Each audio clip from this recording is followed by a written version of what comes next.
entender algunos fenómenos fisiológicos y también su utilización en la parte final. ¿Ya?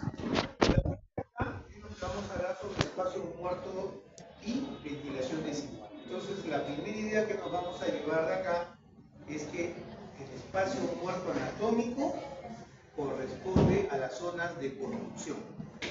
¿Cierto? Acevedo, ¿de dónde a dónde eran las zonas de conducción? ¿De dónde a dónde se extendían las zonas de conducción? Cuando había hablado de la vía respiratoria, ese es el espacio muerto anatómico. ¿De dónde a dónde eran las vías de conducción? Desde la tráquea hasta los bronquiolos terminales. Llamamos zonas de conducción porque a este nivel no va a haber intercambio gaseoso. ¿Ya? Bien, nosotros podemos calcular el espacio muerto anatómico en una persona si transformamos su peso a libras. Entonces, por ejemplo, Acevedo, ¿cuánto pesas? 86 kilos. Soto, ¿cuántos kilos? O sea, ¿cuántas libras equivalen a un kilo? 1.1. Ferrer, ¿cuántas libras equivalen a un kilo? 2.2 libras equivalen a un kilo. Entonces, con su calculadora, si el doctor pesa 86 kilos, ¿cuál sería su espacio muerto anatómico expresado en mililitros? Calculadora.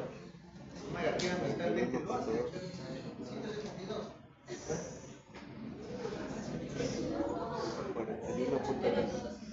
Ya, 189 mililitros. Ya, pues digo, o sea, no, o sea, es su peso expresado en libras, pero esas libras las tapamos a mililitros, ¿no? Porque estamos hablando de un volumen. Entonces serían 189 mililitros. Ese sería su espacio muerto anatómico. Hasta ahí vamos. ¿Sí, señor? ¿Cierto? Entonces, pero también hay un espacio muerto fisiológico, que en el caso del doctor Acevedo, joven, sano, ¿no es cierto?, es igual a su espacio muerto anatómico. O sea, en una persona sana, el espacio muerto anatómico, es decir, la zona donde no hay intercambio gaseoso, corresponde a las zonas de conducción. O sea, anatómico y fisiológico son iguales. El problema es que el espacio muerto fisiológico sí varía en la enfermedad. ¿No es cierto? Ya hablamos de un espacio muerto fisiológico total. ¿Ya? La idea, persona sana, lo que han calculado en Acevedo, su espacio muerto anatómico, equivale a su espacio muerto fisiológico. ¿Por qué? Porque son las zonas de conducción y asumimos que el doctor Acevedo tiene alvéolos que están bien ventilados y bien perfundidos. ¿Sí? Pero en la enfermedad ya hablamos de un espacio muerto fisiológico total. ¿Por qué? Porque en este caso, en el caso de la enfermedad, por ejemplo, en el caso, ¿no es cierto?, del asma bronquial, vamos a tener alvéolos que no van a estar bien ventilados, no hay un adecuado intercambio gaseoso y lógicamente este espacio muerto fisiológico es mucho mayor. ¿Sí? ¿Está claro, Mesa? Rojas, ¿está claro?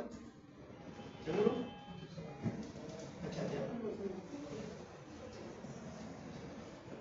Bien.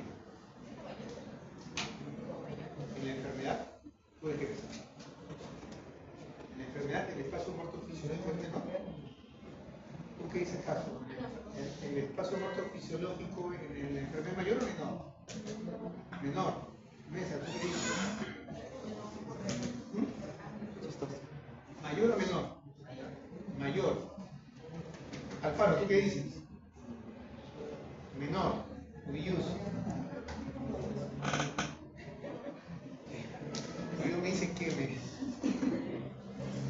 Valera, hemos dicho, la enfermedad del espacio muerto fisiológico es mayor o menor. Menor. ¿Ah? Menor. Menor. Claro. Menor.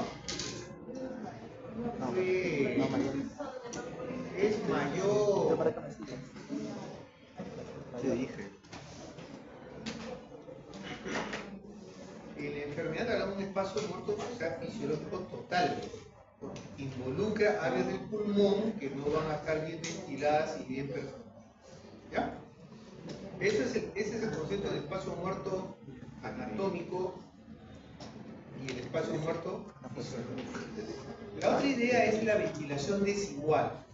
O sea, lo que te quiere demostrar es la importancia. Dice ahí que el intercambio no solamente ocurre en los segmentos terminales, ¿no es cierto? Y la importancia, por ejemplo, del patrón respiratorio, como una respiración lenta pero profunda puede lograr una mayor satisfacción de las demandas de oxígeno y eliminación de dióxido de carbono. Entonces te pone dos ejemplos, ¿no es cierto? Te pone un paciente A y un paciente B. Este puede ser un atleta, quizás, ¿no? 10 respiraciones por minuto. Y este es un paciente enfermo, o sea, es ataquineico, tiene 30 respiraciones por minuto. Entonces, lógicamente, una respiración rápida también es una respiración superficial, ¿no? Porque el paciente debe estar, mientras que una respiración lenta es más profunda, ¿no? Entonces vemos que uno tiene una frecuencia respiratoria de 30 por minuto y el otro lo tiene de 10 por minuto. ¿Ya? El volumen ventilatorio, ¿qué era? ¿Qué habíamos dicho ahora que era el volumen ventilatorio? El volumen tidal o volumen corriente, ¿no es cierto? ¿Qué es el volumen corriente? Para que me sigan la idea, el volumen corriente, ¿qué era?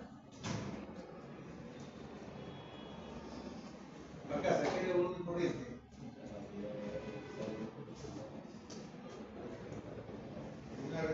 La cantidad que entra o sale de los pulmones en una respiración, por decirlo así, tranquila, normal. Entonces, justamente este paciente, ¿no es cierto?, que tiene una respiración tranquila, su volumen corriente está casi en lo normal, 500 mililitros, por eso respirar, ¿no? En cambio, este paciente que tiene una respiración rápida y superficial, su volumen corriente es mucho menor. No llega a los 500 mililitros, estará en 200 mililitros. Hasta ahí va. ¿Sí? Ahora vamos a hablar del volumen minuto, la cantidad de aire que entra y sale en cada uno en un minuto.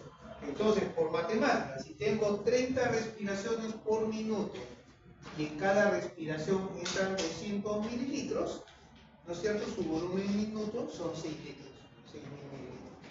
¿Sí? Y este paciente, por ejemplo, también tiene 10 respiraciones por minuto, su volumen corriente es 600, 10 por 600, 6.000. O sea, ambos pacientes tienen igual volumen por minuto, es decir, la cantidad de aire que entra y sale de su aparato respiratorio en un minuto es el mismo. Pero la diferencia viene acá en la ventilación alveolar. Ventilación alveolar por minuto representa la cantidad de aire que ingresa, pero que participa efectivamente en el intercambio gaseoso. O sea, la cantidad de aire que ingresa, pero que llega a la zona respiratoria. ¿Sí? Este paciente, promedio, ambos pacientes en promedio deben tener 75 kilos. ¿Por qué lo sé? Porque más o menos estoy viendo su espacio muerto anatómico, lo han calculado, ¿no? 150, debe pesar 75 kilos a 2 libras, son 150 mililitros. ¿Sí? Ahora vamos a ver la ventilación alveolar minuto, o sea, de esos 6 litros que respiran, cuánto aire ha participado o ha alcanzado efectivamente la zona respiratoria. Entonces tenemos que este tiene una ventilación alveolar, su volumen ventilatorio es 200 mililitros, es el aire que entra en una respiración, ¿no? Y su espacio anatómico es 150. O sea, en este paciente, ¿qué cantidad de aire alcanza efectivamente la zona de intercambio? 200 menos 150, 50 mililitros, ¿no es cierto? Por 30, que es lo que respira en un minuto, me da 1500 mililitros. En este paciente que tiene una superficie rápida y superficial, solamente en un minuto el 25% ha alcanzado la zona de intercambio gaseoso. En contraste con este paciente, tiene un volumen corriente de 600, su espacio anatómico lo hemos calculado 150, 600 menos 450, menos 150 son 450. O sea, en cada respiración, 450 mililitros llegan a la zona de intercambio. Por su respiración de 10 por minuto me da 4.500 mililitros. O sea, en este paciente, con una respiración profunda y tranquila, en el mismo lapso de tiempo, respirando la misma cantidad de aire, casi el 75% sí ha alcanzado la zona de intercambio. Pero eso también les ayudará a saber por qué cuando un paciente esté enfermo, lo ve que el paciente está taquíneco y sin embargo este aumento de su frecuencia respiratoria, como en el caso de neumonía, no lo ayuda a compensar, ¿no? Por lo que hemos hablado. ¿Preguntas hasta ahí? Bien.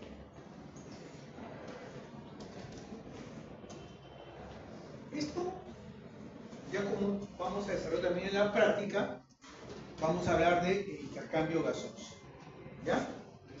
Para esto van a tener que recordar ciertos conceptos, ¿no es cierto? Cuando hablamos de las teorías de gases ideales, hay ciertas teorías. Una es que nosotros, cuando hablamos de los fenómenos de gases, hablamos de presiones parciales, no hablamos de concentración, ¿no es cierto? Pero la presión parcial de un gas, o la presión de un gas, va en relación a su concentración. A mayor concentración de un gas, mayor presión. Entonces yo ya sé que si aumentó la presión, aumentó la concentración. Cuando hablamos de fisiología respiratoria, estamos hablando de aire atmosférico, estamos hablando de una mezcla de gases. Por eso, el término que vamos a emplear es presión parcial de oxígeno, presión parcial de dióxido de carbono. ¿Ya? Entonces dice que la presión, ¿no es cierto?, ejercida por cualquier gas solo en una mezcla de gases, es igual a la presión total multiplicada por la fracción de la cantidad total de gas que representa. Suena difícil, pero de manera sencilla es así. Si yo tomo el aire atmosférico a nivel del mar y sé que la presión del aire atmosférico a nivel del gas es de 760 milímetros de mercurio, vayan sacando su calculadora por cualquiera le pregunto, y sé que en el gas atmosférico, ¿no es cierto?, el oxígeno representa el 21% de esta mezcla, ¿cuál es la presión parcial de oxígeno expresada en milímetros de mercurio a nivel del mar?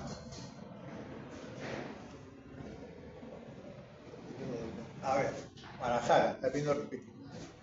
Si yo sé que la presión parcial, o yo sé que la presión del aire atmosférico a nivel de mar es 760 milímetros de mercurio, y yo sé que dentro del aire atmosférico el oxígeno representa el 21% de la mezcla, ¿cuál es la presión parcial de oxígeno expresada en milímetros de mercurio en el aire atmosférico?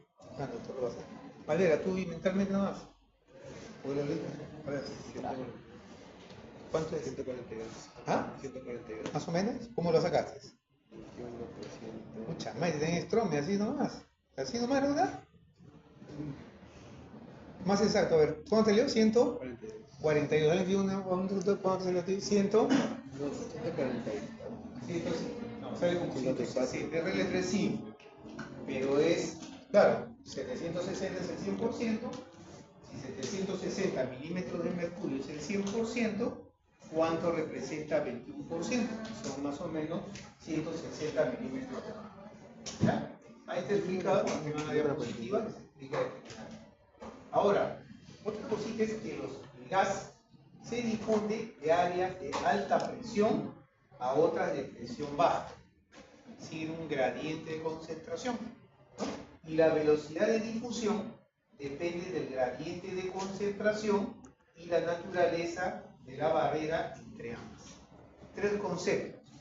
Los gases se difunden siguiendo un gradiente de concentración de más a menos, ¿ya?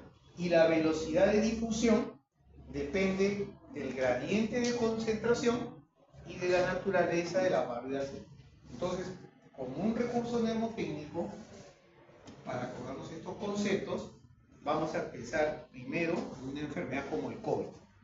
¿no es cierto? Lo que no te mata, lo que el COVID de por sí no te mataba, te mataba la respuesta inflamatoria que desencadenaba, sobre todo de personas susceptibles. Había personas que tenían diabetes, por ejemplo, obesidad, que son estados proinflamatorios y lógicamente tenían una respuesta inflamatoria desmedida. Entonces, ¿qué sucedía en esos pacientes? Se formaba un exudado dentro del alveolo. O sea, tenías tu alveolo y por decirte ahí, se llenaba de un exudado de líquido. Pregunto, Valdera, ¿aumentaba o disminuía el grosor de la membrana alveolo capilar? Aumentaba. Claro, tú tienes ahí tu alveolo, ¿no es cierto? Se acumula líquido, aumenta el grosor. Entonces, la velocidad de difusión del oxígeno del alveolo hacia la sangre, ¿aumentaba o disminuía? Aumentaba. La velocidad de difusión del oxígeno hacia el capilar a través de la membrana alveolo capilar, ¿aumentaba o disminuía? Disminuía, porque hemos dicho que la velocidad de difusión depende de la naturaleza de la barrera. Si tú tienes una membrana más ancha, la velocidad de difusión disminuye. Y como vamos a ver más adelante, el oxígeno tiene 0,7 segundos para poder pasar al capilar pulmonar y ser captado por la hemoglobina, porque 0,7 segundos es lo que se demora un eritrocito a atravesar el capilar pulmonar.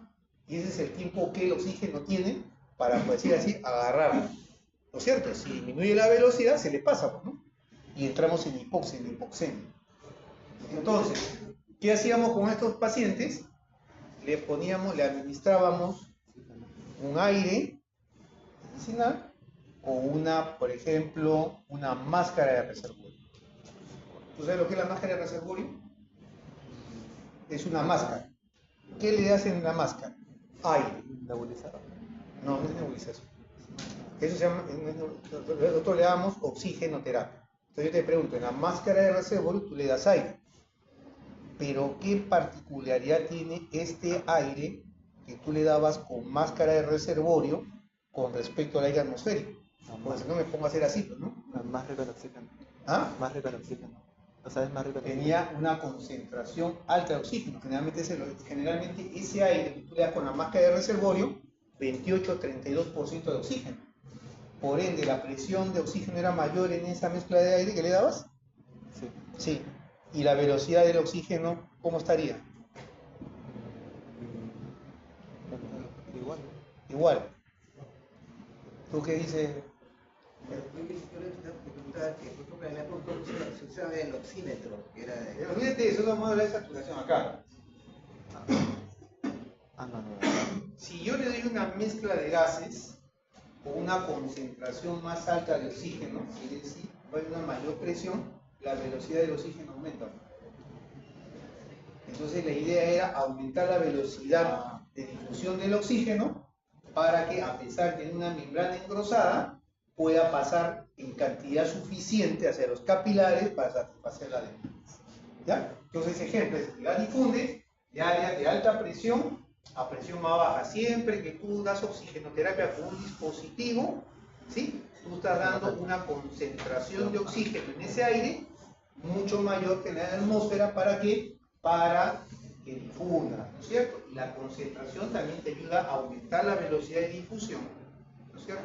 Y en la enfermedad, el problema que tenemos es que las enfermedades respiratorias alteran, como en el caso de la neumonía, ¿no?, el grosor de la membrana alveolo capilar. ¿Preguntas hasta ahí? ¿Una? Bien, esto ya para terminar, habla de la composición del área alveolar. Entonces, en un estado dinámico, la idea que lo vamos a llevar es la siguiente, ¿no es cierto? Que las concentraciones dentro del alveolo, ¿sí?, se mantienen en forma constante, de modo que la concentración de oxígeno dentro del alveolo siempre sea mayor que los capilares pulmonares, de modo que el oxígeno esté difundiendo persistentemente, ¿no es cierto?, hacia los capilares.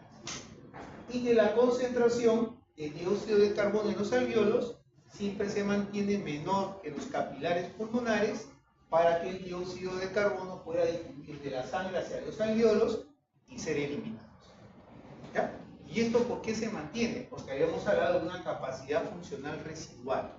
Cuando tú respiras 500 mililitros y expiras 500 mililitros, no significa que tus pulmones se quedan vacíos. Siempre queda una cantidad de aire. Esa es la capacidad residual funcional, que es aproximadamente de 2000 a 2500 mililitros. ¿Sí? Entonces, si esta concentración, si este volumen se mantiene constante, y tú sabes, por lo que hemos visto, que la ventilación alveolar, es decir, la cantidad de aire en cada inspiración que llega a los alveolos solamente de 350 mililitros, tú ves que cada respiración, ¿no es cierto?, realmente hace variar muy poco la concentración de alveolos, ¿no? Porque 350 de 2500 no llega, creo, ni al 15%, ¿no? Pero esa es la importancia, o sea, esta composición se tiene que mantener constante para permitir la difusión del oxígeno hacia los capilares y del dióxido de carbono de los capilares a los alvéolos. Lo dejamos ahí, ¿ya? Para el día jueves, el grupo de práctica me completan todo esto que voy a preguntarles duro, todo el capítulo que nos